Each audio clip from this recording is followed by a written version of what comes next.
नमस्कार, आपका स्वागत है ट्रांसपोर्ट इमेज में। मैं हूं विदिशा। आइए नजर डालते हैं अब तक के अहम खबरों पर।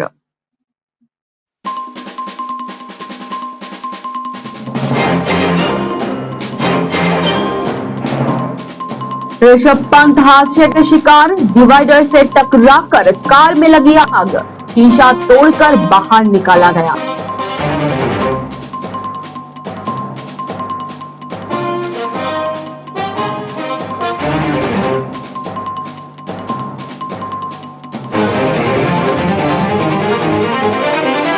नहीं रही प्रधानमंत्री मोदी की मां हीराबेन।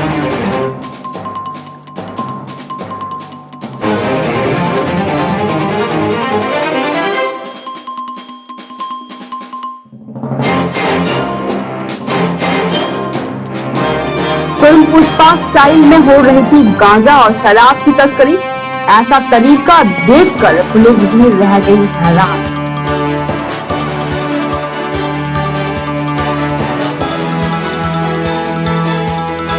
लंबा चल सकता है यूपी निकाय चुनाव, ओबीसी आरक्षण तय करने में लगेगा इतना वक्त।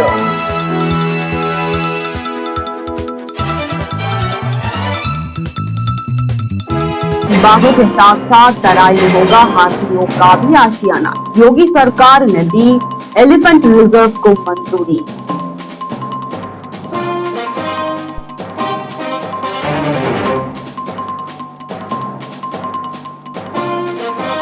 सुनीता शर्मा पे था इस्लाम कबूल करने का।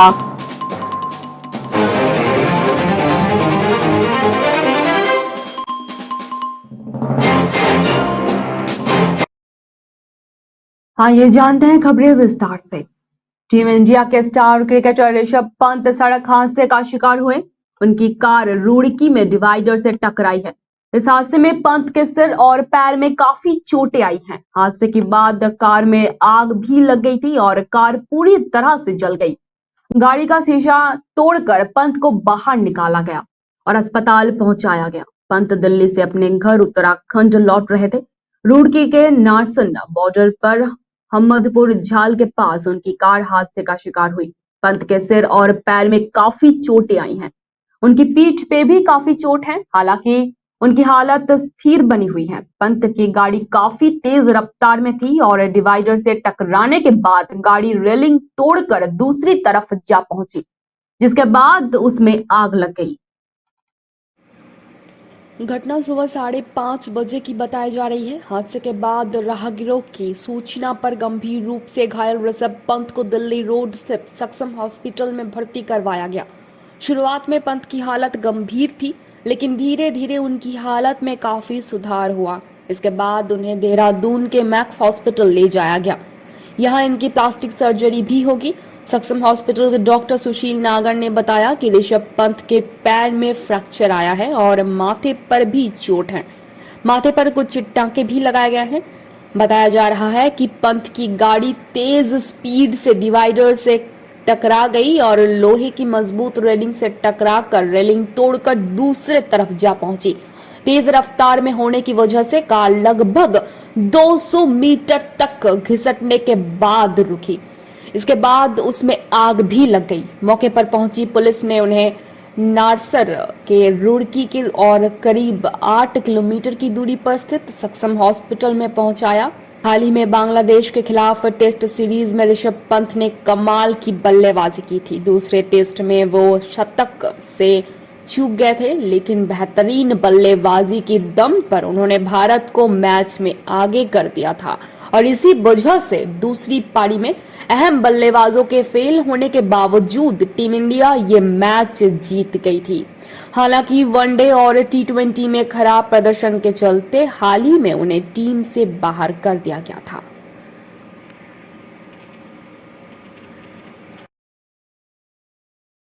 जम्मू के सीदरा में बुधवार को हुई मुठभेड़ में 4 आतंकवादियों के मारे जाने के एक दिन बाद पुलिस ने गुरुवार और शुक्रवार को ट्रक चालक को पकड़ने के लिए जम्मू बस स्टैंड और रेलवे स्टेशन समेत कई इलाकों में तलाशी अभियान चलाया।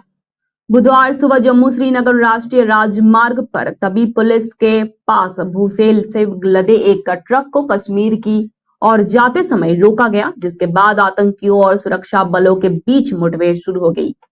पुलिस के एक अधिकारी ने बताया कि मुठभेड़ शुरू होने से पहले ही घने कोहरे का फायदा उठाकर ट्रक चालक मौके से फरार हो गया। उसका पता लगाने के लिए तलाशी अभियान और वाहनों की जांच तेज कर दी गई है। अधिकारी ने कहा कि जम्मू कश्मीर पुलिस के विशेष अभियान समूह ने मुठभेड़ स्थल से करीब 7 किलोमीटर दूर बजलता जंगल को घेराबंदी की और सघन तलाशी के अभियान चलाया। सुरक्षा बल बस स्टैंड और जम्मू रेलवे स्टेशन पर यात्रियों के पहचान पत्रों की भी जांच की गई। इसके अलावा शहर के विभिन्न स्थानों और इंदिरा चौक सहित राजमार्ग के किनारे कई चौकियां भी बनाई गई हैं। मुठभेड़ के तुरंत बाद अतिरिक्त पुलिस महानिदेशक जम्मू क्षेत्र मुकेश सिंह ने कहा कि बस स्टैंड, रेलवे स्टेशनों और बाजारों में तलाशी की जा रही है, जबकि सब चौकियों को भी ट्रक चालक को पकड़ने के लिए सतर्क कर दिया गया है।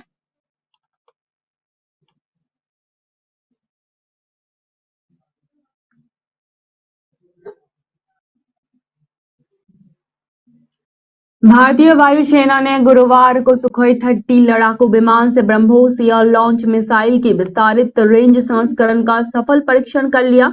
एंटी शिप संस्करण की ये मिसाइल 400 किलोमीटर की रेंज में किसी भी लक्ष्य को मार गिराने में सक्षम है।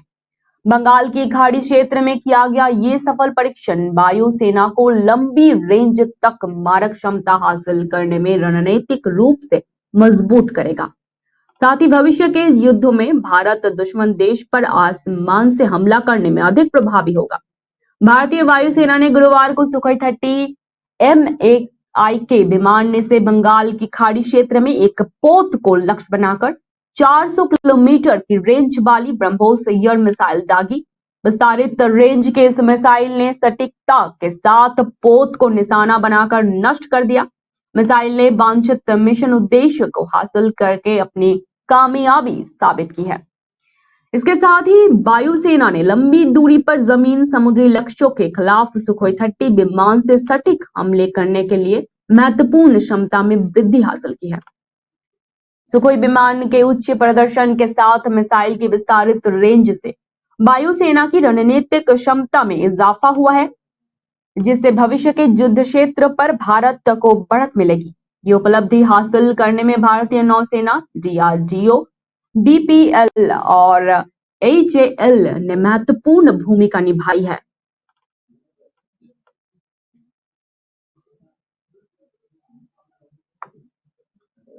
प्रधानमंत्री नरेंद्र मोदी ने कहा है कि 1.5 लाख आयुष्मान भारत स्वास्थ्य एवं आरोग्य केंद्र के लक्ष्य की उपलब्धि से नए भारत में नए ऊर्जा का संचार होगा। उन्होंने कहा कि स्वस्थ नागरिक में ही भारत की समृद्धि निहित है। केंद्रीय स्वास्थ्य और परिवार कल्याण मंत्री डॉक्टर मनसुख मांडविया के एक ट्वीट के जवाब में प्रधानमंत्री ने गुरुवार को ट्वीट किया, स्वस्थ नागरिकों में ही भारतवर्ष की समृद्धि निहित है। इस दिशा में रिकॉर्ड संख्या में बने ये हेल्थ एंड वेलनेस सेंटर बड़ी भूमिका निभाएंगे। ये उपलब्धि न्यू इंडिया में एक नई ऊर्जा भरने वाली है।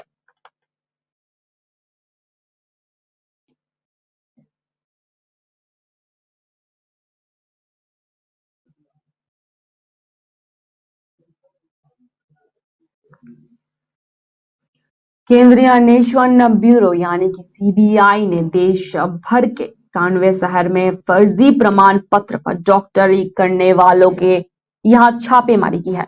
CBI ने बिहार के 8 शहरों में भी छापा मारा है। CBI के मुताबिक इन परिसरों से विदेशी चिकित्सा स्नातक परीक्षा के फर्जी पास प्रमाण पत्र सहित कई आपत्तिजनक दस्तावेज बरामद हुए हैं। CBI ने गुरुवार को रूस, यूक्रेन, जॉर्जिया और आर्मेनिया समेत विदेशों से डॉक्टरी की डिग्री लेकर आए देश भर के 74 लोगों के यहाँ एक साथ छापेमारी की है। ये सभी देश के विभिन्न राज्यों में मेडिकल काउंसिल के फर्जी प्रमाण पत्रों पर अस्पताल में प्रैक्टिस या नौकरी कर रहे थे। इनमें से 19 डॉक्टर अभ्यर्थियों को बिहार मेडिकल काउंसिल ने प्रमाण पत्र दिया है। मामले का खुलासा होने के बाद ही CBI ने बिहार मेडिकल काउंसिल समेत विभिन्न राज्यों के सभी 74 डॉक्टर अभ्यर्थियों के खिलाफ प्राथमिक दर्ज करते हुए जांच शुरू कर दी है। इसी कड़ी में CBI ने देश भर के 91 शहरों में विभिन्न राज्यों के मेडिकल काउंसिल और फर्जी प्रमाण पत्र पर नौकरी कर रहे अभ्यर्थियों के परिसर को खंगाला। इनमें बिहार के पटना सहित 8 समूह, जहर की शहर मुंगेर, भागलपुर, चंपारण, बेगूसराय, हाजीपुर, वैशाली और नालंदा में भी छापेमारी हुई। सीबीआई के मुताबिक इन परिसरों से विदेशी चिकित्सा स्नातक परीक्षा के फर्जी पास प्रमाण पत्र सहित कई आपत्तिजनक दस्तावेज बरामद किए गए।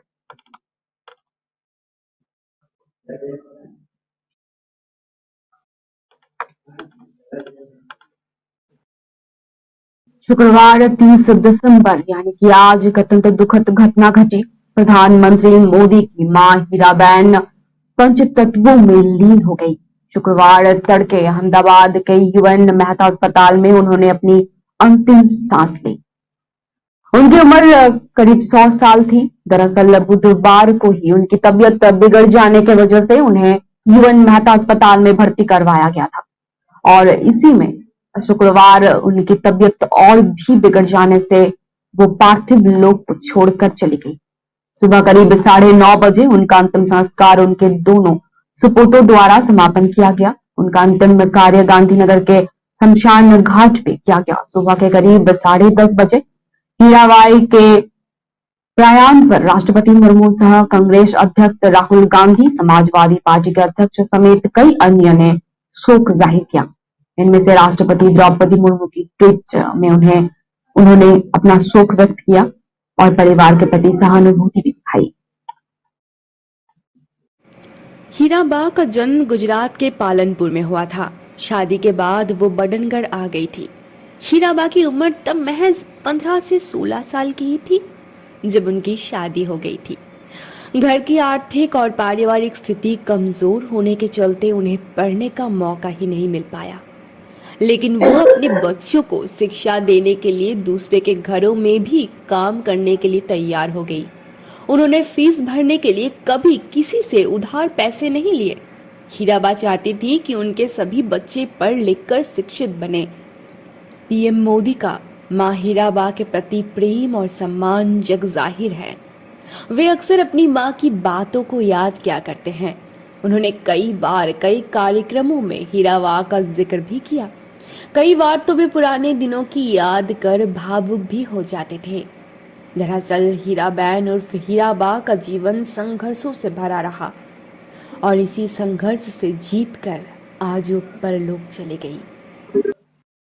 आपने फिल्म पुष्पा का डायलॉग झुकेगा नहीं तो सुना ही होगा, लेकिन आगरा पुलिस पुष्पा जैसी अपराधियों के ना सिर्फ झुकाने का काम कर रही है बल्कि सलाखों के पीछे भी पहुंचा रही है। जब से आगरा में कमिश्नर सिस्टम चालू किया गया है तब से अपराध में तो कमी आई है, साथ ही में अब घंटों के हिसाब से छोटी और बड़ी घटनाओं का खुलासा भी होने लगा है। ताजनगरी में पिछले दिनों थाना सिकंदरा क्षेत्र में अवैध शराब पकड़ी गई तो दूसरी तरफ थाना ताजगंज पुलिस के द्वारा गांजे की बड़ी खेप पकड़ी गई। 2 क्विंटल 75 किलो गांजा पुलिस ने पकड़ा, जिसकी कीमत लगभग 30 लाख रुपए थी और सिकंदरा पुलिस ने 130 पेटी अंग्रेजी शराब बरामद किए। लेकिन इन दोनों वारदातों में अपराधियों ने फिल्म पुष्पा का स्टाइल अपनाया। फिल्म पुष्पा में जिस तरह से ट्रक की बॉडी काट कर उसमें बॉक्स बनाता है और उसी बॉक्स में चंदन की लकड़ी को रखकर फिर बॉडी लगाकर बंद कर दिया जाता है, ठीक वैसी ही तकनीक अपनाई गई। इन दोनों वारदातों में अपराधियों ने यही प्लान अपनाया, लेकिन ये भूल गए कि ये आगरा की पुलिस है। इनकी नजर से अपराधी बचकर नहीं जा सकता। थाना सिकंदरा में जो अवैध शराब पुलिस ने बरामद की थी उसमें 3 लग्जरी गाड़ियों का इस्तेमाल किया गया। इसमें एक ट्रक भी शामिल था। ट्रक में पीछे की बॉडी काटकर उसमें बॉक्स बनाया गया, फिर उस बॉक्स में शराब की पेटी रखी गई।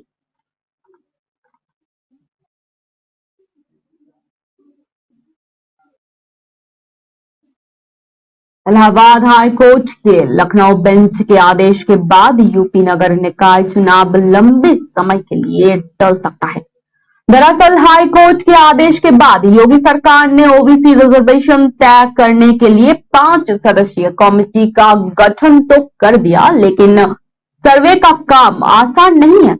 सर्वे पूरा करने में 6 महीने का वक्त लग सकता है। ऐसे में चुनाव मई जून तक टल सकता है। यही वजह है कि सरकार ने भी सुप्रीम कोर्ट का दरवाजा खटखटाकर आरक्षण प्रक्रिया को पूरा करने के लिए वक्त मांगा है। ओबीसी आरक्षण तय करने के लिए बनाए गए आयोग के अध्यक्ष राम अवतार सिंह भी इस बात की तस्दीक कर रहे हैं। मीडिया से बात करते हुए राम अवतार सिंह ने बताया कि ओबीसी आरक्षण का कार्य चुनौतीपूर्ण रहेगा। जिले जिले जाकर आरक्षण को लेकर सर्वे करना होगा। इस पूरी प्रक्रिया में 6 महीने का वक्त लगेगा। उन्होंने बताया कि हाई कोर्ट और सुप्रीम कोर्ट के जो जजमेंट हुए हैं उन्हें की दिशा निर्देश पर काम किया जाएगा। आयोग को रिपोर्ट देने में लगभग 6 महीने का समय लग सकता है।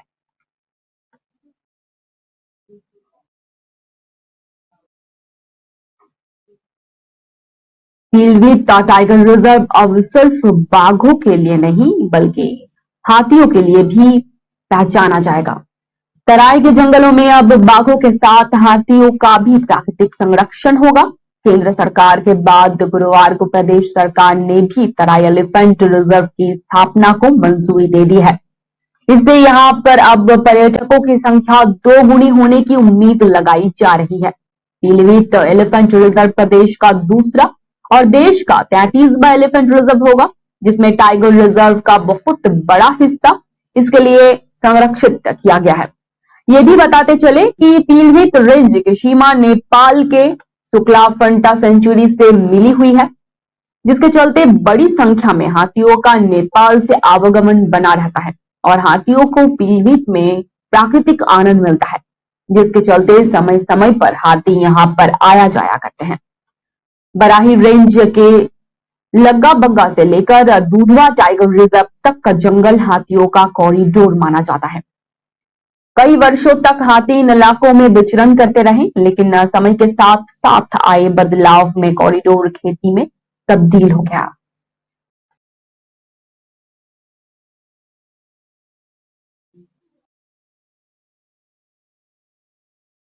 सोनी सब पर प्रसारित होने वाले सीरियल अली बाबा दास्तान काबुल की मुख्य अभिनेत्री तुनिशा शर्मा के आत्महत्या का केस दिन ब दिन और गर्माता जा रहा है। तुनिशा की मां, जहां पहले ही अभिनेत्री के को स्टार और कथित एक्स बॉयफ्रेंड सीजान खान के ऊपर उकसाने का आरोप लगा चुकी हैं, वहीं अब वनिता शर्मा ने अभिनेता के ऊपर एक नया आरोप लगाया है। हाल ही में तुनिशा शर्मा की मां वनिता शर्मा ने बेटी के अंतिम संस्कार के बाद एक प्रेस कॉन्फ्रेंस की। इस प्रेस कॉन्फ्रेंस में अभिनेत्री की मां ने जहां एक तरफ मीडिया को इस कठिन समय में उनका साथ देने के लिए धन्यवाद कहा, वहीं दूसरी तरफ उन्होंने एक बार फिर तुनिशा केस में नामजद आरोपी सीजान पर नए आरोप लगाए हैं। तुनिशा की मां वनिता ने कहा कि मैं तुनिशा के दोस्तों और मीडिया का धन्यवाद देना चाहती हूँ। हम चाहते हैं कि जब तक तुनिशा को इंसाफ नहीं मिल जाता है, ये साथ ऐसे ही बना रहे। यह आत्महत्या नहीं बल्कि हत्या का केस हो सकता है, क्योंकि वो उसे कमरे से बाहर तो ले गया लेकिन एम्बुलेंस नहीं बुलाई। सीजान खान तुनिशा पर इस्लाम काबुल करने के लिए दबाव डाल रहा था। वो चाहता था कि तुनिशा अपने धर्म को बदले और उसे हिजाब भी पहनाने के लिए मजबूर कर रहा था। इतना ही नहीं, इससे पहले वनिता शर्मा आरोप लगा चुकी हैं कि सीजान तुनिशा को उर्दू भी पढ़ाता था।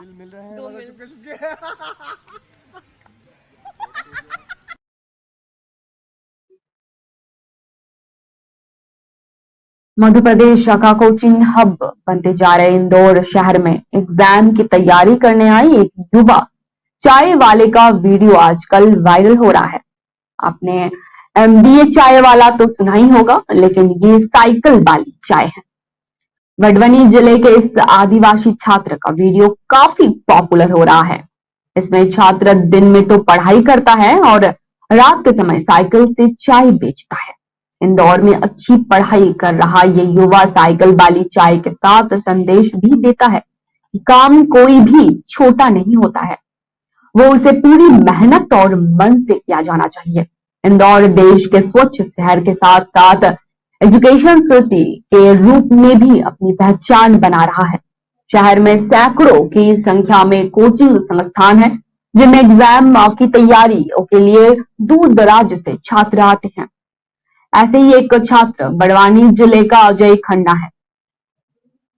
यह आदिवासी छात्र इंजीनियरिंग करने के बाद इंदौर से ही एमबीए कर रहा है, लेकिन इंदौर के भगड़कुआं में साइकिल पर चाय बेचते हुए इसका वीडियो वायरल हो रहा है।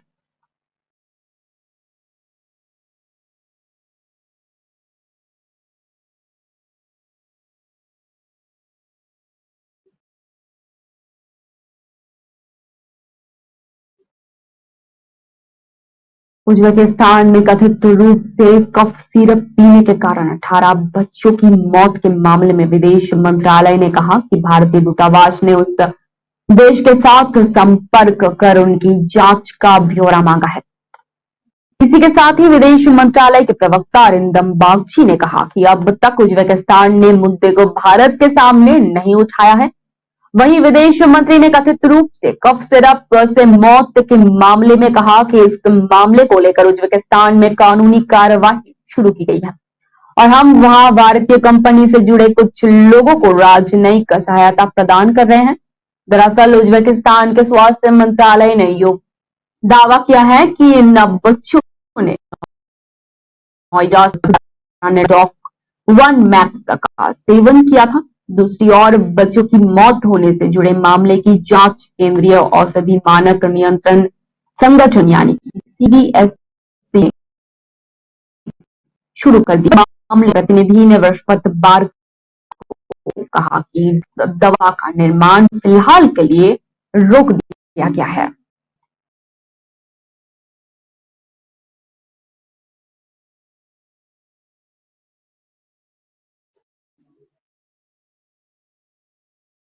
विदेशी मामलों संबंधित समिति को दी गई जानकारी में विदेश मंत्रालय ने कहा कि नालंदा विश्वविद्यालय के बुनियादी ढांचे का विकास, जिसे कैबिनेट ने मंजूरी दे दी थी, वित्त वर्ष 2025-26 तक पूरा होने का संभावना है।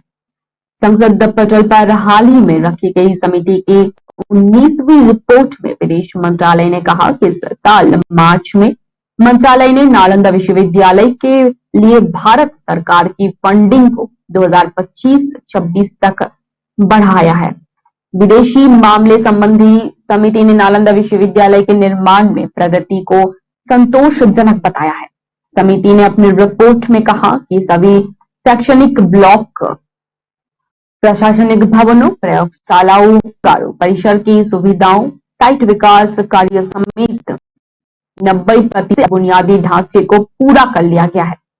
समिति ने अपनी रिपोर्ट में कहा कि 2018 के अंत में शुरू हुई फैकल्टी और कर्मचारियों और विद्यार्थियों को छात्रावास ब्लॉक और आवासों के निर्माण में 70% प्रगति देखी गई है।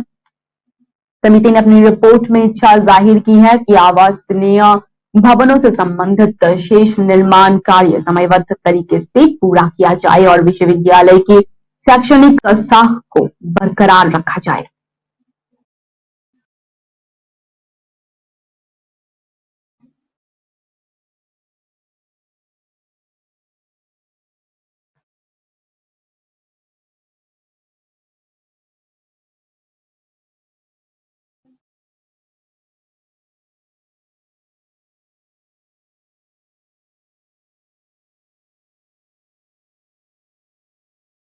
अब तक के लिए इतना ही। धन्यवाद।